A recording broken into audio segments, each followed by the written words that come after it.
It was just fun to see the smiles again. I think the biggest thing for me was just kind of looking around and high-fiving everybody and seeing how happy guys were is, really a big part of why you play the game. And so we don't have it for 10 weeks in a row. It's tough.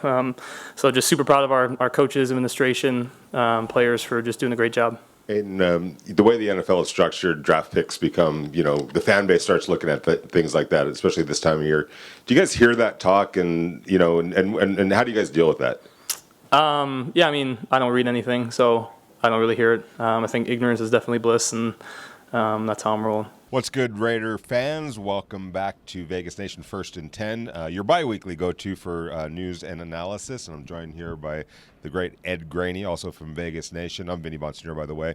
Just want to remind everyone before we get right into it, on the Raiders snapping a 10-game losing streak here at Allegiant Stadium against the Jacksonville Jaguars. Boy, was that a bad football team. But before we get into all that, I just want to remind everyone that Vegas Nation podcasts, including First and 10, are brought to you by the Las Vegas Review-Journal and Station Casinos, STN Sports. And we always thank them for their great support. Well, Ed Graney, I don't know. A lot of confliction in this win. It was a conflicted win. Obviously, everybody in that locker room, Aiden O'Connell, Brock Bowers had a huge game. They don't care about the draft status. No, nor should they. Nor should they, absolutely. But I know on my timeline, on your timeline, a lot of Raider fans were a little bit upset over what unfolded here today. The long and short of it is the Raiders began the day in a virtual tie with the New York Giants for the first pick overall. Mm-hmm. They both came into the game with 2-12 records. Well, by the end of the day, after the Giants lost again to the Atlanta Falcons, the Raiders went from basically one of the top two picks all the way to number 6. All the way to 6. Which takes them out of the running to at least draft Shedeur Sanders without trading up, having to trade up for him, or Cam Ward, who's regarded as the second best quarterback in this draft. And I know a lot of Raider fans. You know a lot of Raider fans, and their thinking is if we have to endure this kind of a season, you want a little bit of a payoff, and the payoff is the quote unquote franchise caliber quarterback that Shedeur or Cam could quite possibly be. Well, after today, they're in real jeopardy of being on the outside looking in again on the quarterbacks. Yeah, I had a Raider fan for life, grew up in the Bay Area. One of my best friends, when they were winning the fourth quarter, texted me, goes, "This is about to be the worst win in the history of the franchise." Yeah, I don't. You saw that too. Right. That's going to a whole different level. But I understand where the fans are coming from. Like you said, if you endure this kind of season, you want some payoff in the end, and the payoff is a high draft pick. It's certainly not winning the last few games or, winning 3 games compared to 4 or 5 games. That really doesn't matter to them. It's getting the high draft pick. So there were a lot of fans today who were not happy with the win. I got some texts by some people in the NFL that are pretty high up with their own teams. They're like, that's a pretty devastating loss right there, or win. Devastating right win. I mean, and you have to look at it the way the NFL is structured, and the worst team gets the first crack at it in the draft.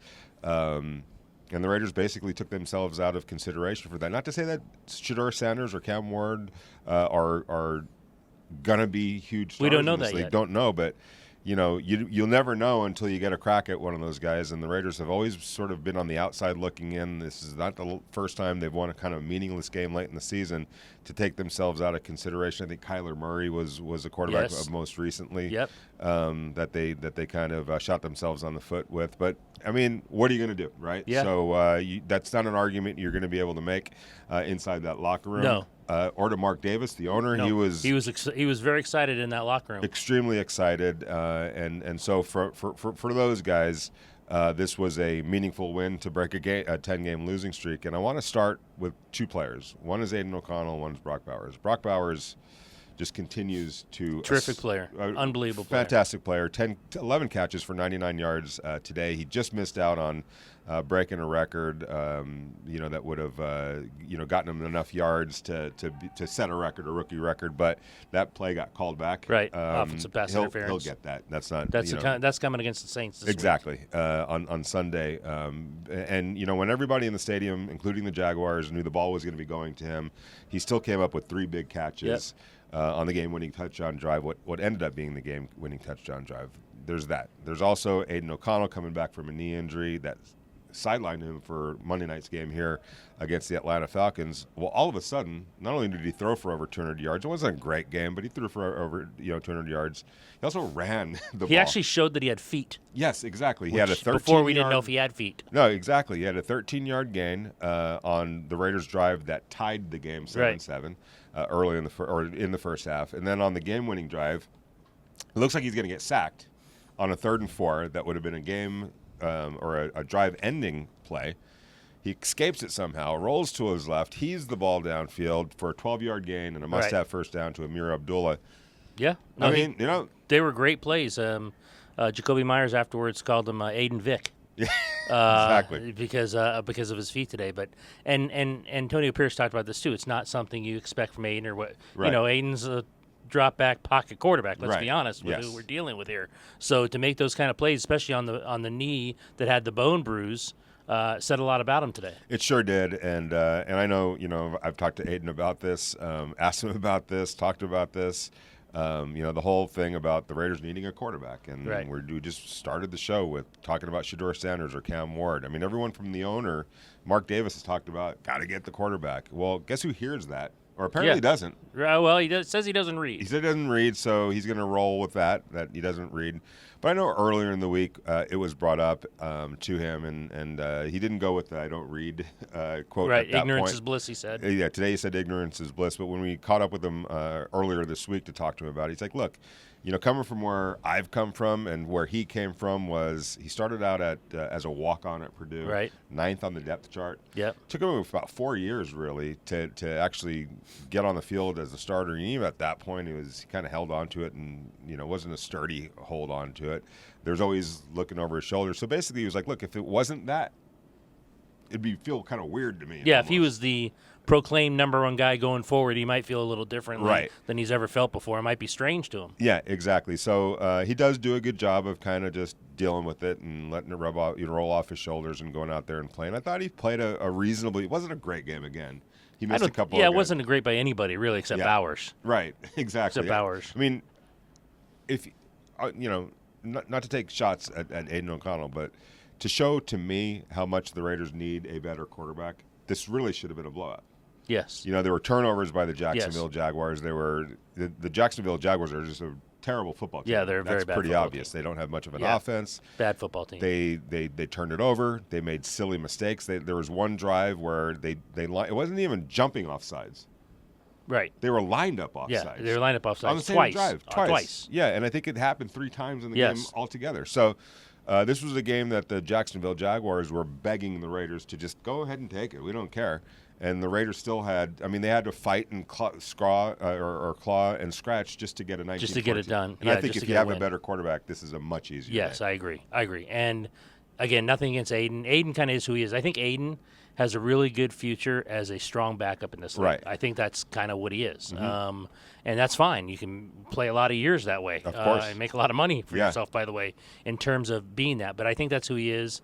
I think everyone here understands that they need a quarterback, and that today when you fall behind the Giants and the Titans and the Browns in the draft order, with teams that also need a quarterback, you say, okay, was it in their best interest? Now, again, and we've both written about it, I write about it for tomorrow, players and coaches want to win every snap, every play, as they should. It's too violent a game. There's too much on the line for themselves.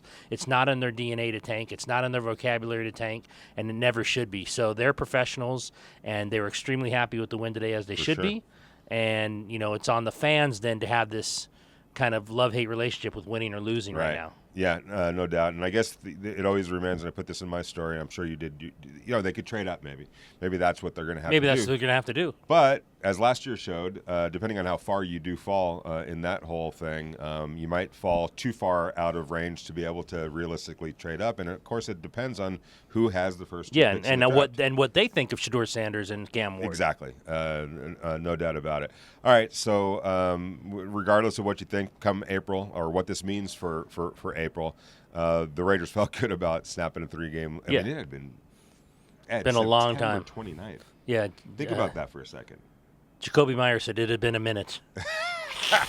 It had been a minute since they won a game, and then some, without question. Yes. And how you look as fans, you're allowed to absolutely feel however you want to feel about Sure. this. Happy for the win, a little bit upset, for the ramifications. Kind of is what it is. Yeah. It's on to New Orleans. The Raiders play the Saints on Sunday. It doesn't look like Derek Carr will play, and Kamara, I think, is probably going to be out. Is probably going to be out. So who knows what's going to happen in New Orleans? Tough place to play, but and that's what I wrote for tomorrow. If they're mad after this win, they could win the next. I mean, no Carr, no Kamara.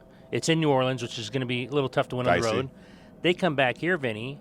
The Chargers could have their seed wrapped up for the playoffs. There's no guarantee Justin Herbert would play here. Correct. If I'm Jim Harbaugh and my seed's wrapped up, I'm not playing him at all. We're seeing Easton stick again. Right. Yeah. So if all you're mad know about them winning time. today, you might get even more angry because they win the next two. They're really going to fall in the draft. Yeah, and I guess what they would have to hope for is that some other teams that are right there with them face some similar kind of circumstances, depending on who they play, so that maybe they'll catch a team that's resting their starters for the playoff aspirations. But who knows? So this is still 2 weeks to go, and I guess it could go a lot of different ways for the Raiders as it relates to the draft. Who knows? Maybe the Giants get on a winning streak. I doubt it very seriously. Right. But you never know. All right. So not really much to talk about outside of Aiden and what Brock Bowers did. Pretty decent defensive effort, but first time since '99 since Charles Woodson did it. Isaiah Polomaus forced 2 fumbles today. Yeah, so that was good for him for sure, and he's had a nice season replacing Marcus Epps. Yes, he has. I think he has a bright future. Yep. But really, when you talk about the Raiders' defense, which you tip your cap to. Holding a team to 14 points, but that Jacksonville Jaguars offense was really challenging. And they found, like I said, they turned it over a couple of times. That's going to do it from Allegiant Stadium. We'll be back midweek next week. Not quite sure with the holidays when that might be, but we'll get back with you guys. Enjoy the win or don't enjoy the win, whatever you want to do. Don't enjoy it. Don't be very mad at it. However you want to deal with it, it's up to you. We'll catch up with you next week. Until then, enjoy the week. Merry Christmas Happy to everybody. holidays. Absolutely, especially to all of our listeners, viewers, subscribers. However you tap into Vegas Nation, we got you covered. We thank you for it. You're why we do this. We'll check back with you guys next week.